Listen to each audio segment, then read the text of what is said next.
أسعد الله أوقاتكم أعزائنا المشاهدين، أهلا وسهلا ومرحبا بكم. اشتراككم في القناة فضلا منكم وليس أمرا.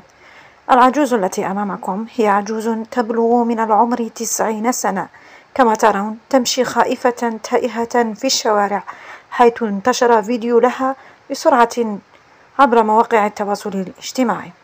العجوز التي أمامكم مصابة مسكينة بمرض الزهايمر، وبعد أن أصيبت بمرض الزهايمر وتصرفاتها الغريبة قام أولادها برميها في الشارع بلا شفقة ولا رحمة.